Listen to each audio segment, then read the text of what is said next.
배움터 별무리 성경동화 예배는 샘물이다. 두 번째 이야기. 다니엘은 정말 멋쟁이. 다니엘 6장 1절에서 28절 10절만 다니엘이 이 조서에 왕의 도장이 찍힌 것을 알고도 자기 집에 돌아가서는 윗방에 올라가 예루살렘으로 향한 창문을 열고 전에 하던 대로 하루 3번씩 무릎을 꿇고 기도하며 그의 하나님께 감사하였더라. 메대 사람 다리오가 나를 얻었대. 새로운 왕이 뽑혔으니 이제 살만하겠군. 나이가 많아. 호호 할아버지라던데? 그럼 이빨 빠진 호랑이, 늙은 호랑이 아닌가? 우리 살 길은 우리가 찾아야겠군. 호호 할아버지가 뭐를 더 할 수 있다든. 그래서 저마다 제 신들의 이름을 불러댔지. 높은 자리에 앉게 해주세요. 부자 되게 해주세요. 건강하게 해주세요. 주세요, 주세요, 주세요. 그래서 예배는 주세요가 되었어.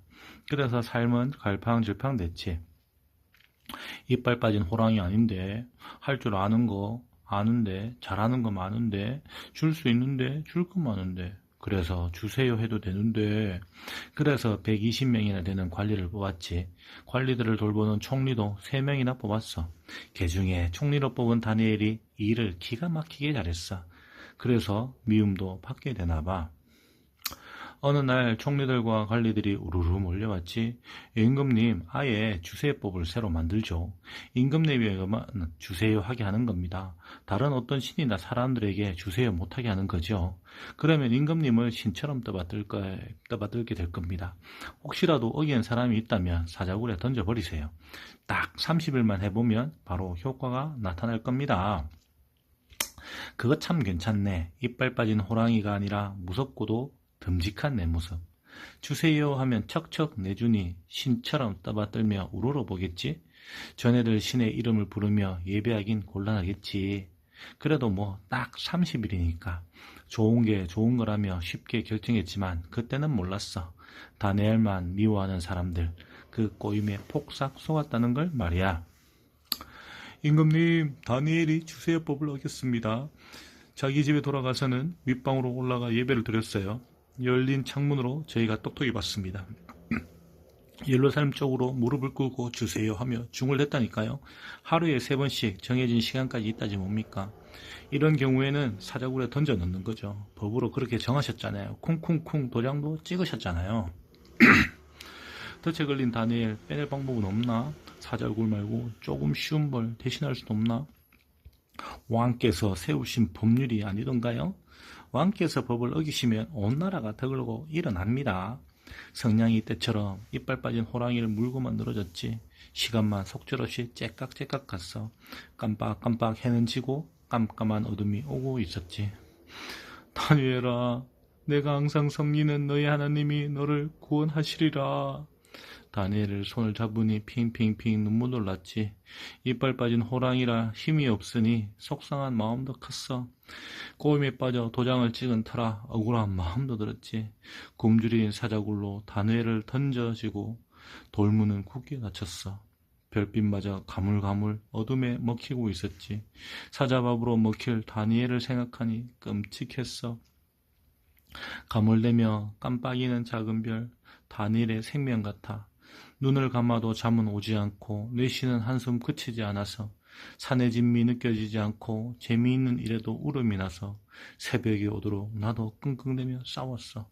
사자굴에 던져진 다니엘을 생각하며 어떻게든 살아만 있어 달라며 어둠에 갇힌 긴긴 밤 빨리 지나야 한다며 새벽이 겨우 밝아 허둥지둥 달렸지. 사자굴 앞은 어둡고 침침하기만 했어. 으르렁대는 사자 소리도 없으니 끙끙대는 다니엘의 소리도 들리지 않으니 심장이 방망이질 칠 수밖에. 모든 게 끝난 듯하여 눈물이 핑 고였지. 하나님의 종으로 살았으니 하나님이 구원하셔야죠. 하나님의 종으로 살았으니 사자들의 입에서 살리셔야 맞지요. 팔다리 하나 잃어도 살아만 있으면 돼. 피투성이라도 숨만 붙어 있으면 살려낼 거야. 다시는 꼬임에 빠지지도 않고 너를 지켜낼 거야. 살아계시는 하나님의 종 다니엘아, 내가 항상 섬기는 내 하나님이 사자들에게서 능히 너를 구원하셨느냐? 왕은 만수무강하옵소서. 돌문 뒤로 들려오는 우렁찬 목소리. 살아있는 다니엘의 목소리가 딱 맞았지. 나의 하나님이 이미 그의 천사를 보내주셨습니다. 사자들의 입은 굳게 닫혔고 저는 상처 하나 없습니다. 하나님께서는 저의 죄 없음을 밝히셨습니다. 저는 임금님께 해를 끼친 적도 없습니다. 모두가 깜짝 놀라 눈이 휘둥그레졌어. 벌벌 떠는 총리들과 국원들의 모습도 보였지. 하지만 나는 뛸 듯이 기뻤단다. 어서 다니엘을 끌어올리거라. 사자들은 멀뚱멀뚱 눈만 뜬 채 입만만 쩝쩝 다셨어.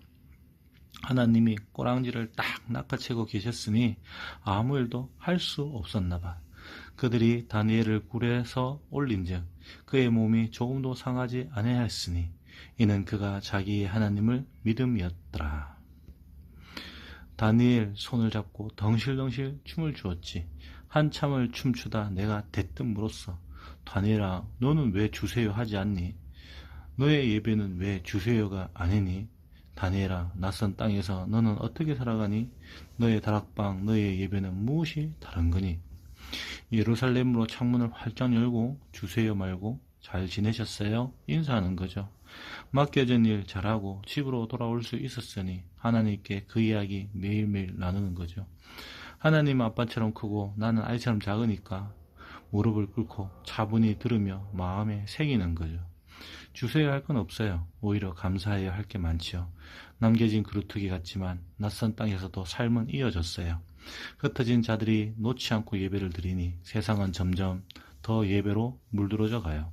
마음이 묶일 수 있다던가요. 생각이 매일 수 있다던가요. 마음은 자유를 알기로 살고 생각은 예배의 화살처럼 공간을 가르며 날아가요.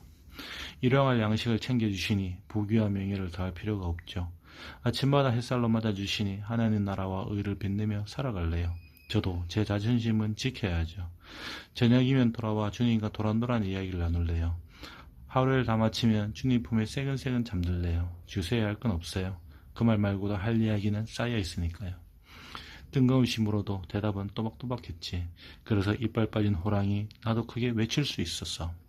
다니엘의 하나님 앞에서 떨며 두려워할지니 그는 살아계시는 하나님이시요 영원히 변하지 않으실 이시며 그의 나라는 멸망하지 아니할 것이요 그의 권세는 무궁할 것이며 그는 구원도 하시며 건져내기도 하시며 하늘에서든지 땅에서든지 이적과 기사를 행하시는 이로써 다니엘을 구원하여 사자의 입에서 벗어나게 하셨습니다.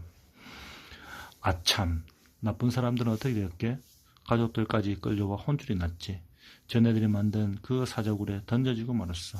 굴바닥에 닿기도 전인데 사자들이 어른되며 서로 말했대.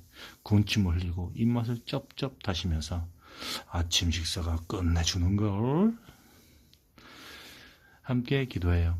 참된 예배자들을 찾으신 주님, 드림이들이 주님의 참된 예배자로 자라가게 하소서. 예배가 삶의 샘물이 되고 삶의 순간순간마다 주님과 동행하는 믿음의 아이들이 되게 하옵소서. 하나님, 우리의 예배가, 우리의 기도가 무엇을 주세요 하며 요구하고 바라는 일이 되기보다 이미 주신 은혜를 발견하고 감사함으로 주님의 나라와 영광의 삶을 드려 수고하는 힘과 능력이 되게 하소서. 예수님의 이름으로 기도드렸습니다. 아멘. 하늘에 계신 우리 아버지, 아버지의 이름을 거룩하게 하시며 아버지의 나라가 오게 하시며 아버지의 뜻이 하늘에서와 같이 땅에서도 이루어지게 하소서. 오늘 우리에게 일용할 양식을 주시고 우리가 우리에게 잘못한 사람을 용서해 준 것 같이 우리 죄를 용서해 주시고 우리를 시험에 빠지지 않게 하시고 악에서 구하소서. 나라와 권능과 영광이 영원히 아버지의 것입니다. 아멘.